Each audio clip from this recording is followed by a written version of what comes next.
Tonight, President Akufo-Addo accused of aiding and abetting illegality, bordering on contempt of court as new Vice-Chancellor for University of Education is installed, even as Supreme Court prepares to deliver judgment on case challenging his legitimacy.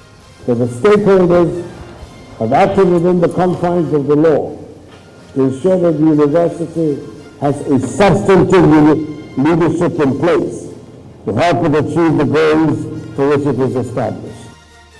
We'll hear from lawyer Raymond Atukuba, who has today alleged that the former Vice-Chancellor was removed for ethnocentric reasons. And then bulk oil distributors demand probe into alleged transfer of 40 million cedis from Bost account into a slush fund. We'll deal with that here on Top Story.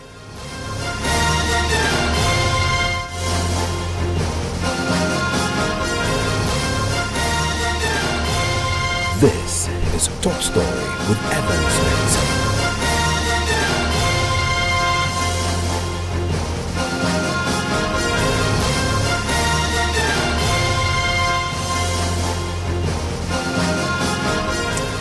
And Top Story is always brought to you by Born Your Success, Our Passion, Gasem, the Nation Builder, Vodafone, the future is exciting, ready, and Nationwide Health Insurance. We'll shortly go to the central region where the president has today been supervising the installation of a new vice-chancellor amidst controversy that his presence there today is in itself an illegality, is in itself an abetment of an illegality. The threats currently of him being cited for contempt of court. We'll be speaking to Dr. Raymond Atukuba shortly, who's pushing that argument here on Top Story. But we start with the controversy brewing over revelations that currently has been filed with the special prosecutor, allegations that a total of more than 40 million cedis was transferred from the accounts of of Bosch, the bulk oil and transportation and storage facilities, from the account there into some sort of a slush fund, which has generated some measure of controversy. Now, the account, as far as the evidence suggests, was the amounts were accrued from some security levies that were slapped on BDCs. We are hearing that the BDC say they have no idea what that particular amount was for, and that they have no line item in the bills that, of course, the Bosch demands from them. We'll be interrogating that shortly, but let's interrogate the petition that has today landed on the desk of Martin Amedu, the special prosecutor. Elton, my colleague, has a copy of that, and this is from the Center for National Affairs. Absolutely, Evans, and it's addressed to the Office of the Special Prosecutor. The title is Petition for Investigation to be Carried Out on Payments of Monies into the Unlawful Chief of State accounts by Boss and other state agency. I mean, Chief of Staff's account. Exactly. So if you go to the body of this petition, it says that the Center for National Affairs has gotten hold of evidence that suggests sums of monies amounting to 40.5 million Ghana cedis was transferred from the bulk oil storage and transportation company from August 2015 till as late as early January 2017 under the former management. Now, the evidence suggests management of Boss made monthly payment of amount between 5 million and 2 million Ghana cedis into a Bank of Ghana account with the following details. Now, the recipient account name is the Chief of Staff account number 1, and the recipient account number 101-86314-73188, and the recipient account is the Bank of Ghana. Now, they've also have letters covering the transfer of these funds, suggest that the transfer of the fund is in respect of monies accrued from the security fees taken from the bulk oil distribution companies' invoices. That was effective payment on cost of petroleum products supplied by GOIL. And the final thing they're talking about is that the account in question, according to the Center for National Affairs, believe is an unlawful account as the statutory approval with regards to the said amount is in question. The reason that they want the Office of the Special Prosecutor to probe this particular matter. And we've seen several of the letters from Bosch, right, ordering the transfer of these amounts into this particular account. And I have a number of them dating back all the way into 2015, ending 23rd December 2016. In fact, I just want to go through a few. and this letter is dated 23rd December 2016, and this is from Bost to the manager, First Atlantic Bank, and the content says, transfer request.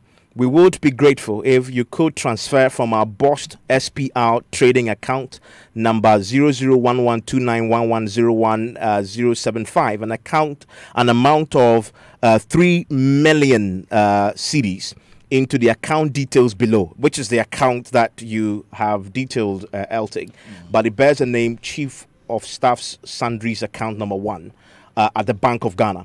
It says this transfer is in respect of monies accrued from the security fees taken from the BDCs, invoices to effect payment on cost of petroleum products supplied by GOIL, it says. And kindly advise us as soon as the transaction is complete. Yours faithfully, Kingsley Kwame Wadako, Managing Director, and George Abora, who is a General Manager of Finance. And there are several of these transfer requests sent to the bank, asking the bank to transfer the amounts into this particular account that has been specified. There's another one here, and this is on the 23rd of August 2015. It says, same request made, except that the amount here is 3.5 million that was requested to be transferred. And it says that the transfer is in respect of setting aside a portion of the National Strategic Petroleum Reserve Program incomes. And so this is a different one in terms of where the money is coming from. The other ones, as we've been detailing, is fees taken from the BDC's invoices to effect payment on cost of petroleum products supplied by GOIL. Now, thankfully, we've just been joined on the telephone line by the Chief Executive of the BDCs, the bulk oil distributors, Mr. Senyo Hosey. Mr. Hosey, thank you for your time here on Top Story. Yeah, thank you very, very much, Evans, and good evening to your listeners. What do you know about these security fees taken from your good selves? Well, you see, from the BDCs involved, invoices to effect payment on cost of petroleum products is supplied by GOIL. I'm totally lost as to what it is. For starters, we do not have any line item in any of our invoices that suggests that the security fee that is charged. There's nothing like that as far as you're concerned. But you can also realize that in the letter, GOIL is mentioned, because if I should also read, the transfers in respect of monies accrued from the securities taken from the BDC's invoices to effect payment on cost of petroleum products supplied by GOIL. Really, GOIL does not supply products to BDCs. GOIL is an oil marketing company. It has its own BDC, and this BDC may import and sell to GOIL. So they come to BDC. So as part of this document seems to make sense to any of us. So the public should clearly know the BDC or members of the chamber, as is known to us as at now, are not a party to any of these fees that have been accrued. And it's quite a very suspicious transaction. The other thing too we should note is that under the management, we had the same strategic stock issues coming up, and then we're told that Boss was trading and making huge profits. All of a sudden, a new management comes in, and now we are hearing that Boss is making losses. Where have the money gone to? Why do we now have to use GNPC's money to try and bail Boss out of in excess of about $100 million or 100 million cedis or so? There are big issues that have to be looked at in Boss, and I think that this is just probably a tip of the iceberg, and we need to get to the bottom of it, because it's just too sickening for some of us as industry players. Boss, over the years, has continued vehicle economic rent seeking. From transportation, forgive me, we lost you. Trading, we lost you briefly. It's ridiculous. We lost you briefly. You were making a point about Boss has become a vehicle. We lost you briefly there. I said that over the years, Boss has become a vehicle for a political economic rent seeking. This is a known fact in the industry, and it has to be brought to naught, because we can't taxpayers having to pay for some of these ridiculous things that keep happening. From transportation, its pricing, who does it, to the trading. Every day Boss trades boss makes losses. And when they make losses, at the end of the day, taxpayers pay. But there'll be no surprise to realize that individuals within the system and the political support of it ends up always making profits. At whose cost? At the expense of the taxpayer. This things must stop. So this, I think, is just the tip of the iceberg. We need to get into the entire boss situation. One thing marvels me every time. Any comes doesn't seem to want to deal with the issues that they find at boss. As if it's as though you scratch my back, I scratch your back. The NDC government one came doing terminals. They had a forensic audit. They had a long list of issues that had to be looked into by a boss. None of it was tackled. The MPP government comes, same story. None of it so far has been really tackled. So if these things are coming up, it's no surprise to us. But that vehicle called boss has always been a political, economic rent-seeking and something to deal with it. And as we continue to create costs to the economy, costs to the taxpayers, and we destroy a very important institution like BOST. Let me ask just for clarity. You're saying, as the chief executive of the BDCs, that you don't pay security fees. Security fees. There's nothing called security fees in anything. Every fee in this country, in the downstream sector, is supposed to be prior approved by the regulator. There's nothing. You pay BOST throughput charges, rack and gantry loading, storage, fees, and then it came with something called registration or so, dedicate some funny thing, and that's it. There's nothing more to pay BOST, apart from the BOST margin that oil marketing companies pay the government, and the government extends it to BOST. That's it. So when you hear that over a 2-year period from 2015 all the way into January 2017 that security fees had been collected from your goods sales and sent to another account out of BOST's main account, totaling 40.5 million. Your argument is that this must be something on the lines of what you say is part of a political rent-seeking. But you should think about it. I've always said, if you read our 2017 industry report, and there's a whole chapter on BOST and how the mechanics work, and how can we continue deliberately losing money, continue to make losses. When BOST is making losses, in all honesty, somebody is making profits. Individuals make profits. Other organizations deliberately make profits, but BOST always keeps making losses. Go into it. Why is it 2015? Think about it. 2015, because that's when the trading BOST started actively. Active trading started in 2015. So why is it that your so-called security charge fees are only being transferred to people only when you started making trading? And then you do a trade. You tell the whole Ghana that you made profits, only for us to realize that you're in the hole in excess of $300 million or so. I mean, what is going on? And we don't really talk about it. Because everybody comes and somehow benefits from the chaos that we continue to have in some of these, more functioning institutions.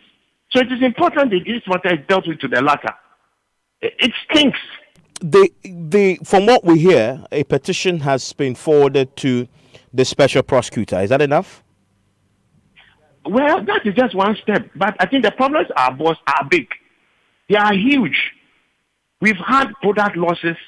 When you go to BOST and you pump water from their Akosombo and to Tema pipeline, you pump water, it will reach the destination. Pump petrol, it will not reach the destination. But you don't have these same kind of losses happening in other private depots. This is just one. You look at all there are many issues that smack of corruption that always ends up around the bosses. And we must deal with it as a country once and for all. It is an important institution. Its integrity has to be protected to sustain and help promote the industry. BOST provides this industry with its infrastructure backbone. We can't continue to destroy such an important organization. We trade, we claim to make profits. We realize that we make losses. Then we are transferring these monies. What for? Under what claims? Everybody should come and answer.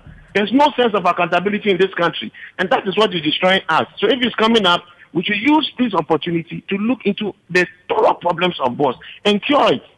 And support the work that some of the lives of Jojo Clay and Co are doing. We need to support and fix the problems of BOST once and for all. And from I'm what... sorry, I'm a bit. It's quite sickening. It's been happening over the years, year on year, all kinds. In fact, that answer there begs the question. Like, it appears that you know a lot. And are you willing to send your own evidence, if you have any, about some of the other things you say is going on at Boss that needs probing? To the special prosecutor, to the relevant agencies? I'm not an ass. All right? And I'm not the taxpayer, a tax collector. People are paid to do their job. If you know where to look, you can come and see me. I'll show you where. That is not a problem. It is not difficult to find if you really want to get into the bottom of all these issues. If you want to, you will find it. Forensic audits have been commissioned. There are reports. There's forensic audits that can be commissioned, and you'll find more information about all the things that have happened in the past, things that possibly may be in the present. Fix them. That's what governments are for. Well, the current government will point to the fact that, well, they've removed one chief executive and replaced him with another. You think that doesn't solve the problem? Oh no, that's a good step. And you see, I've seen some positive steps from the current chief executive. But there's a bigger problem, which may actually need a proper inquiry.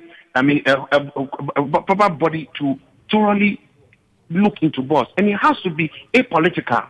It has to be a very professional body.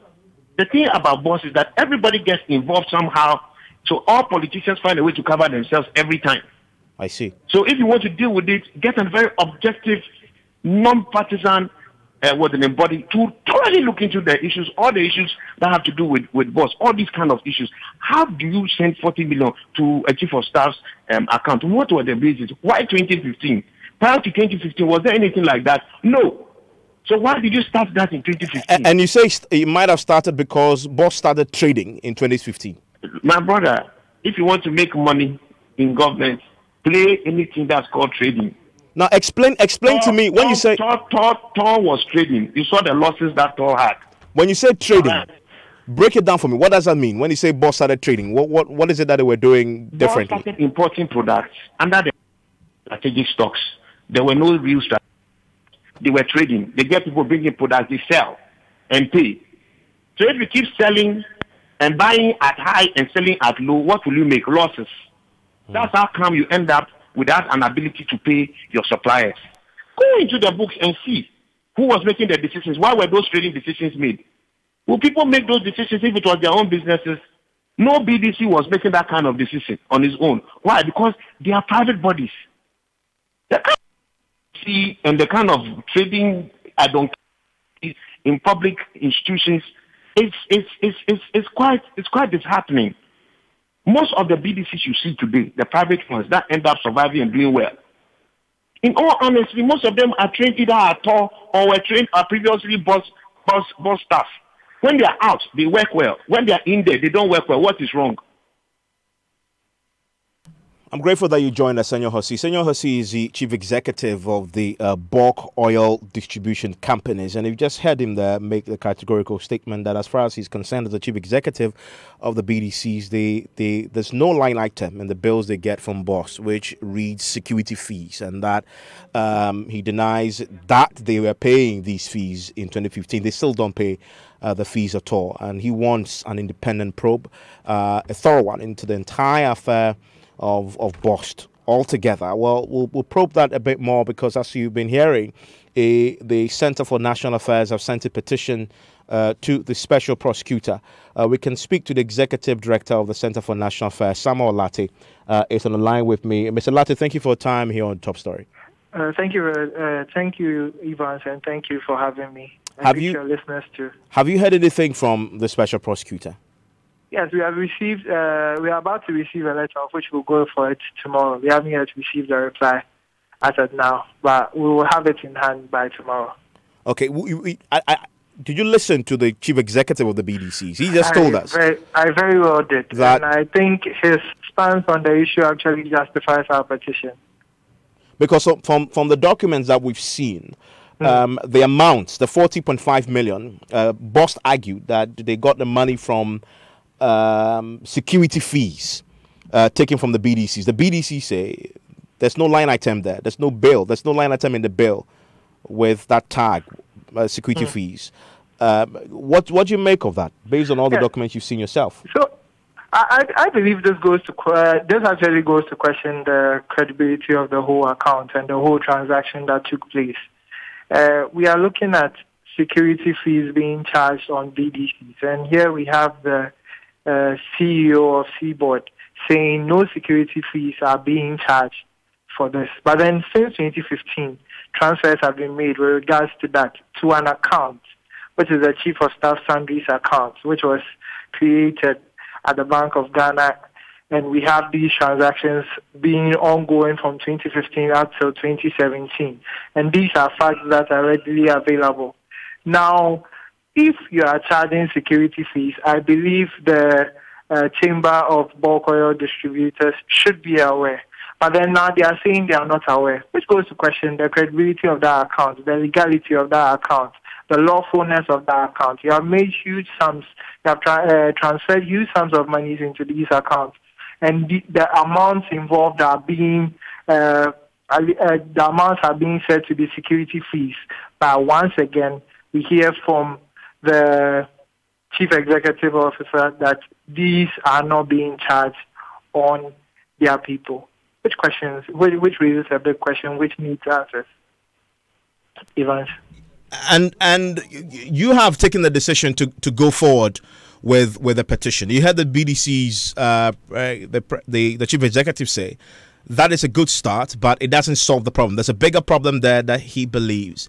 A thorough forensic approach with an independent body that looks into the entire Bost affair is the way to go. What do you say to that? Well, I would not go into the Bost issues because although our petition was on transactions that happened in Bost, I would not like to venture into that area because we are looking at the monies that went into the accounts. Why were those monies paid into accounts? We are looking at this particular transactions. There are other issues that have been raised about Bost, and other civil societies have decided to take it up and tackle it, including Occupy Ghana. We have COPEC, all these other institutions. Even we have some parliamentarians actually taking up issues at Bost to tackle it.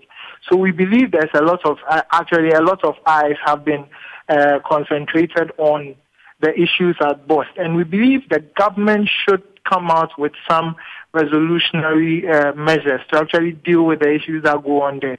And indeed, it's about high time we deal with those issues so that we can see profitability in our oil industry, as is being suggested by Mr. Horsey. I'm grateful that you joined us. We'll check with you when you receive a reply from the Special Prosecutor. That's Samuel Lartey, Executive Director with the Center for National Affairs. We've been trying to get a reaction from the former Chief Executive of Bost, Kingsley Kwame Wadako, who's a former Managing Director who signed these requests totaling 40.5 million cedis into that account at the Bank of Ghana with the name Chief of Staff Sundry's account number 1. We understand he's out of the country. We're still trying to see whether we can get him at least to give us a sense of why the monies were transferred from the Bost account, what for. Now that the BDC say that they haven't been billed with any security fees, because that's what the Bost letters asking for the transfers indicated was a source of the 40.5 million, but the BDC said they haven't been billed that at all. And so where did that money come from? We'll try and probe that if we get any response from Mr. Wadako or his people as we dig into this a bit more. So listening to Top Story on Joy 99.7 FM. In the next 5 minutes on Newsnight, Dagbon Traditional Council vows to use every legitimate means to stop process that could lead to the removal of Tripoli from the northern region as limited registration of voters for referendum enters day 3. That will create a new region that will make it possible for Tripoli to be hived off the current northern region as you know it, and there's a fight there that we'll be delving into. Also, details of the story unfolding in the central region where President Akufo-Addo has been accused of aiding and abetting illegality bordering on contempt of court as new Vice Chancellor for University of Education is installed, even as Supreme Court prepares to deliver judgment on case challenging his legitimacy. We'll hear from lawyer Raymond Atuguba, who has today alleged that the former Vice Chancellor was removed for ethnocentric reasons. Want to stay with us. In 5 minutes, details of that and more here on Joy 99.7 FM on Newsnight. Financial services.